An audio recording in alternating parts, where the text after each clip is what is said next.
हाँ तो दोस्तों आज हम स्टार्ट करेंगे एक्सरसाइज 12.2 सर्कल्स वाला जो चैप्टर है उसका क्वेश्चन नंबर 3। ये बोल रहा है if A B is equals to 6 centimetre and C D is equal to 12 centimetre are the two chord of a circle and are parallel and lie at the same side of a centre of the circle. हाँ भाई, centre of the circle देखो diagram बना हुआ है। Diagram आप rough diagram बना सकते हो अगर आपके पास कोई भी चीज़ सर्कुलर शेप में है तो उससे आप सर्कल्स अच्छा सा बना सकते हो। मैंने नहीं बनाया क्योंकि मेरे पास नहीं थी। मैंने सेंटर ये रखा, उसके बाद 6 सेंटीमीटर ऑब्वियसली है ना, थोड़ा सेंटर से दूर होगी क्योंकि छोटी कॉर्ड है ना।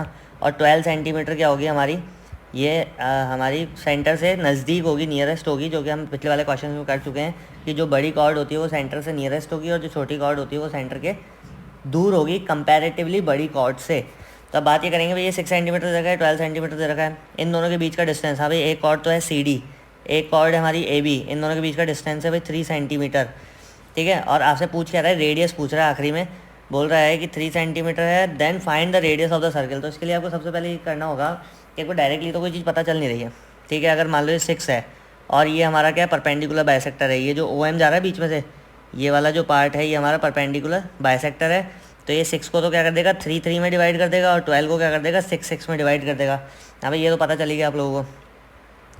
अब हम लोग क्या करेंगे, जो स्टार्टिंग हमारा पॉइंट होता है कि let O is the centre, ये तो बताइए R is the radius of the circle whose chord is this and this, draw O M perpendicular A B. हाँ भाई, आपको पता ही है ओ एम जो जा रहा है, जो भी मैंने बताया, ये ए बी पे क्या है, परपेंडिकुलर है। थोड़ा रफली हो गया तो इसको इरेज कर देते हैं, ईजी हो जाएगा फिर।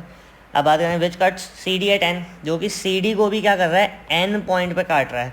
तो हम बोल सकते हैं ए बी पैरेलल क्या है, ये ए बी पैरेलल है सी डी के, और ओ एन क्या है, परपेंडिकुलर है सी डी पर। ओ एन जो है ये भी परपेंडिकुलर है सी डी पर, और पूरा का पूरा जो ओ एम है ना वो भी परपेंडिकुलर है ए डी पर। तो ये जो 6 डिवाइड किया ये, और यहाँ पे जो 3 डिवाइड किया ना, ये काम आने वाला है, इसको बड़े ध्यान से लेना है हमें। तो हमें करना क्या होगा भाई, ये 3 हमारा क्या हो गया, बेस हो गया। ये हमारा परपेंडिकुलर पूरा कितना है, M N plus N O. N O को क्या मान लेंगे हम, ओ एन या एन ओ जो भी बोलोगे, इसको मान लो एक्स। ठीक है, इसको हमने ले लिया एक्स।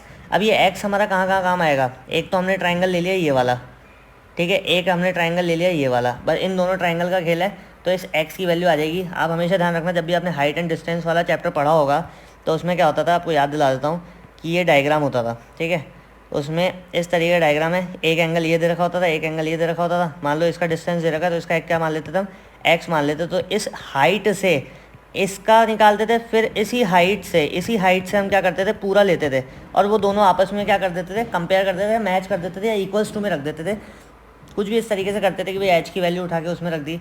तो इस तरीके से हमारा गेम हो जाता था। तो यहाँ पे भी क्या करना है कि अगर हमें पूरा का पूरा ये ओ एम पता होता, ये पूरा का पूरा ओ एम पता होता, तो हम भी क्या करते थे, इसको डायरेक्टली सॉल्व कर सकते थे। लेकिन हमारे पास वो था नहीं, तो हमें 2 ट्रिक इसमें लगानी पड़ी। और वो 2 ट्रिक कौन कौन सी थी कि भाई, पहला तो हमने उठा लिया perpendicular drawing from the centre of the circle bisect the chord, ये तो पता ही है। ये हाफ हो गया 3 6, ये जो मैंने बोला वो लिख के रिटर्न में भी करके बताना है। ओ एन को हमने x सेंटीमीटर मान लिया। अब ले लिया right angle triangle O C N. हाँ भाई, डायग्राम बुक खोल के बैठ जाना तो आपको डायग्राम भी समझ में आ जाएगा भाई। ओ सी एन, ये वाला ट्राइंगल उठा लिया इसने सबसे पहले, और उसके बाद ओ A M. O A M कहाँ है भैया, ये रहा ओ, ये रहा ए, ये रहा एम। भाई ओ ए एम उठा लिया। तो अब इस तरीके से वही पाइथागोरस थ्योरम लगा के आपको क्या करना है, ओ सी का square equals to O N का स्क्वायर प्लस सी एन का स्क्वायर। वैल्यूज रख दी एक्स की वैल्यू, आपके पास एक इक्वेशन आ गई। ओ सी का स्क्वायर किसके बराबर है, एक्स का स्क्वायर प्लस 36 का स्क्वायर। हाँ भाई, अब यहाँ पर भी क्या करना है आपको, ओ ए एम में भी क्या करना है, ओ ए को लेके चलना है। क्योंकि अब बात ये है, ओ ए को ही क्यों लेके चलना है, ओ ए की इंडिविजुअल वैल्यू है नहीं हमारे पास। क्योंकि ये देखो यहाँ पे ए एम की भी 3 वैल्यू है, और O N plus M N. O M को क्या लिख सकते हो आप, O N plus M N. Diagram में सब कुछ दे रखा है, डायग्राम में देखना सब समझ में आ जाएगा।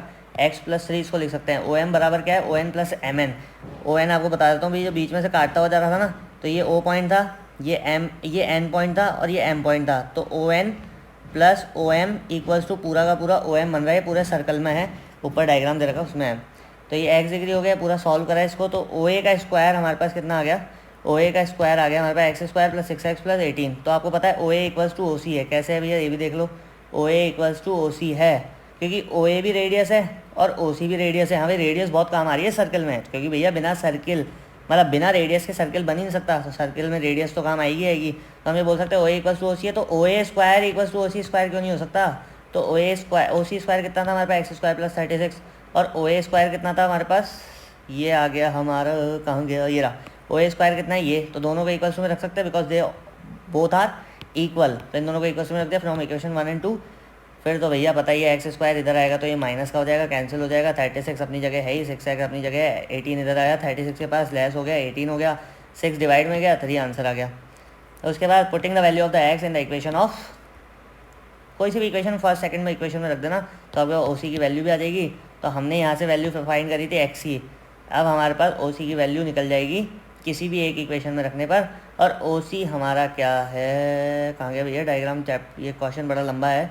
ओ सी हमारी रेडियस है, चाहे ओ सी निकालो या ओ ए निकालो एक ही बात है, कोई सा भी निकाल लेना किसी भी इक्वेशन में रख के। तो हमारी ओ सी की वैल्यू कितनी आ गई यहाँ पर 3√5 सेंटीमीटर, और यही पूछा था हमारे से क्वेश्चन में। तो भाई चीज़ें ना आसान है, थोड़ा सा दिमाग लगाना है, थोड़ा ट्रिक लगाई, बाकी प्रैक्टिस और आप जीत जाओगे। राधे राधे।